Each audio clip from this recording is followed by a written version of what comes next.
Tonight, CBS teachers who crossed the picket line say they are being bullied. It's an emotional experience to go through. Ifoma and Kemdi on crossing the line. You have all your, basically a majority of your colleagues that you work with that are screaming at you, calling you names. But it's the how are we going to do this?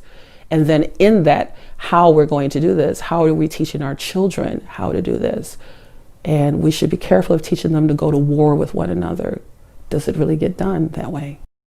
It took a lot for Ifoma and Kemdi to stand up day after day to mobs of teacher union militants harassing her on her way to teach her class of Chicago's children. Right up to today, union officials continue to shame her for standing up for her students and herself.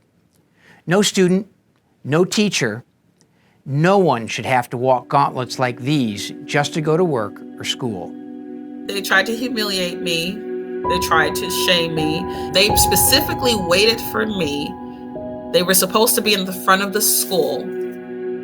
They all went to the back, to the parking lot to wait for me to enter the school. Began using their cell phones to record me and berate me and call me names and say, turn your back on her, and screaming and chanting this. Awful. Awful.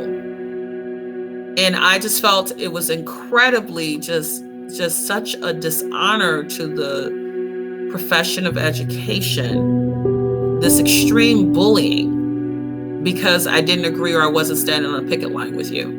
There was no reason to act like that. It was absolutely disrespectful. And they did it in front of students that their children and other students that at the school, completely disrespectful. And I found it to be extremely racist because I'm one of 4 Black teachers there. They were laughing and recorded me to go up on their Facebooks, Snapchats, whatever. I just felt extremely violated. Even when we got back into the school, teachers were not supposed to talk to me. They, didn't want to make eye contact, didn't want to directly work with me, wouldn't even talk to me and we're supposed to be working together to make sure that the kids are getting the learning that they need. So it was quite ridiculous, childish, very immature. It has been the National Right to Work Legal Defense Foundation's mission for over 50 years to help people like Ifoma exercise their freedom of choice and thought not to be forced to join or associate with a labor union just to do their job. So hi, I'm Ifoma Nkemdi. I'm a teacher, second grade teacher with Chicago Public Schools. And I decided to opt out of the union. I have 2 Black sons. So I must ensure that I'm doing the best I can to support them. And I also have to exhibit and show them fearlessness. You cannot be afraid. Though we know these things are out here, and though we know that if we do speak up, someone might try to stop us. Though if we stand up, somebody, people won't agree with us, but you do it anyway because it's the right thing to do. It is the right thing to do. To me, it was such just an imbalanced situation. A situation that spoke to me about the union's control and lead that has gone terribly negative, in a negative direction. It's not progressive. Felt like it was a gang. And also before I had opted out, I understood that there would be ramifications and consequences, but I actually had a fear. And I was questioning myself, why are you afraid to come out of the union? But there was an innate fear, like, oh, something can happen. And because I had that feeling, that's what made me opt out. I said, I cannot be afraid in my profession. I will not live afraid. That is ridiculous. Because other teachers were scared. They would say, oh, we can't come out of the union. I'm like, why not?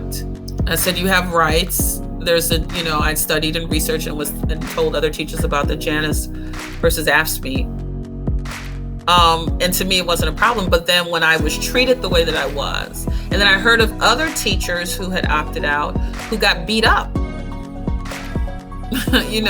This one young woman was beat up by her coworkers. And I didn't see the union didn't come out and say that's unacceptable behavior. They didn't come up with an apology. I went on the news. They didn't check on me to see if, I was okay. They didn't tell the teachers. They didn't send a letter out to the teachers stating, this is inappropriate behavior. This is not who we are. This is not what we do. And because I didn't see that, I knew I made the right decision. And it was time to call them out.